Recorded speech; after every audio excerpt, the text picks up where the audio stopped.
Stand up if you have ever. Well, actually, this is a video. So I was about to say raise your hand, but I can't see that anyway. Don't stand up. Don't stand up. Actually, just make a noise. Just make a noise if you have ever wondered how you started to gain knowledge. So did David Hume. David Hume was a philosopher who lived from May 7th, 1711, 1711 to August 25th, 1776. He was an Enlightenment pioneer from Scotland who founded many theories, including the understanding of how we gain knowledge. In the beginning of the 18th century, a cultural shift took place in Europe. Moderns are people that argued human history was a story of intellectual progress. This was the first movement that happened in the place which became the centerpiece of the Enlightenment, which was England. John Locke was one of the first moderners. He believed that ideas form after experiences. Since knowledge can only come from physical matter, material in the world, humans can't know the supernatural world because it isn't physical. Therefore, it doesn't necessarily exist. John Locke was one of the first influencers in the Enlightenment. He influenced David Hume, especially since they both were very into knowledge and the understanding of how the brain works and how people gain knowledge. That is one person that David Hume definitely looked up to.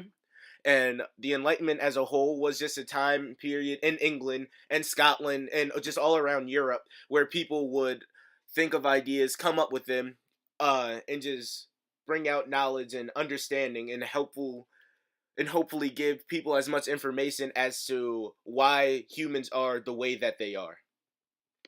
From examining the life and works of the Enlightenment of David Hume, it is clear that his idea of understanding and how we gain knowledge and has impacted the daily life of philosophers and the way that people approach decisions in their daily life. Imagine caring deeply about an issue and want to share it with the world. Then all of a sudden, when you try to express your opinion and new ideas of learning, you are stonewalled and classified as crazy and wrong. Every aspect of your life is you being told that you're wrong and that you're an idiot for thinking this. You would most likely feel isolated and sad, and it might even drive you crazy and lead to depression. We have reason to believe that this is how David Hume felt after giving one of his many theories. When David Hume was 3, his father died. He lived in Nine Wells, which is about 9 miles away from the border of Scotland. And as a boy, he was told that he was going to be a lawyer and be this great guy, and how he needs to go to college and read up on on rules and things to become a lawyer. And he actually went to college when he was 14. When he was 14, and he dropped out because he didn't want to be a lawyer. He wanted to be a writer or somebody that expressed things. So he read a lot and he read a lot and he read until after all this discovery that he found in reading these books, he had a nervous breakdown in 1729, which took him a few years to get back on the track and to figure out what his sole purpose actually was. Hume, after having a breakdown, became an excellent philosopher and made many contributions into the world of theory and knowledge of the brain. David Hume had many theories and ideas, but one of the biggest ones was how humans began to gain knowledge, and he believed that the data that we get is from human experience. Anything that we know before knowledge cannot necessarily be knowledge because we haven't learned it yet. We haven't experienced it yet. It's just a matter of belief. Um, Even if you touch something and claim it to be real, it may not necessarily be real. This is called the sensory experience. Um, Senses can be deceiving, so we don't exactly know that what we touched, smelled, or saw was actually a real thing in the world. Hume believed that what we learned and believed based on things off of our sensory experiences, he believed that those things were the most accurate, but not necessarily the best thing ever. Hume had many ideas, and he isn't just a one-hit wonder either.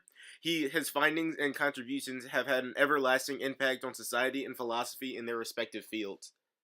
David Hume had an everlasting impact in many different fields. As a historian, Hume's history must be regarded as an event of cultural importance. His ideas were embedded from his historian days in the common day people and made them question their own beliefs and ideas of what may or may not be right.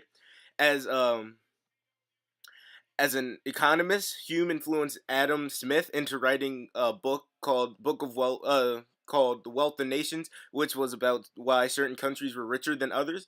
And because of Hume's early work stating that money was not necessarily that currency was not necessarily in money, that wealth was not necessarily in money, but in commodities, Adam Smith decided to write a book based off of that. And as a philosopher, Hume's ideas that humans are creatures that are more sensitive and use their emotion in their actions, and they can't go through actions without using their emotion, has made an impact on philosophy and the way that we understand humans. And although Hume has had many ideas, one in particular stood out to me.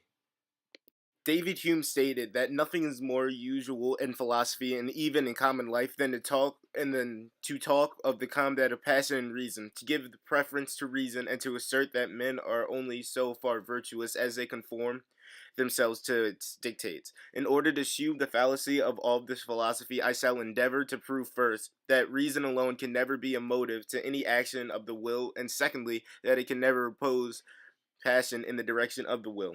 This is a reliable primary source David wrote in 1738. It had been bothering Hume after reading for years and learning a ton of information about humans, why people say that reason should be the only thing that leads a person to do any action. I know that was a lot, but Hume was basically saying that it is impossible for people to do actions and do right in the eyes of a philosopher just on their will and based off of reason, because it is impossible for humans not to express emotion in certain situations and circumstances, which basically disagrees with everything Immanuel Kant said and how he believed that humans should act without, they should not use emotions in any decision that they make. And Hume was trying to get at people that believe the reason they should do something is because the thing that they should do without showing any emotion, and they should be emotionless, basically. Um, you believe that people should not feel punished or feel ashamed of doing an action and what they believe is right because they use their emotions in the action that they did. He believed that since people are emotional creatures, we should use that and use that to help us make decisions. This source is reliable because it reached people and other Enlightenment thinkers, changed the way that not only commoners but also different types of people go about their decision making in life, and that they should feel that their actions are justified and they shouldn't feel guilty for making their actions if they do use or show feelings in their decision that they choose. Thank you for your time and attention.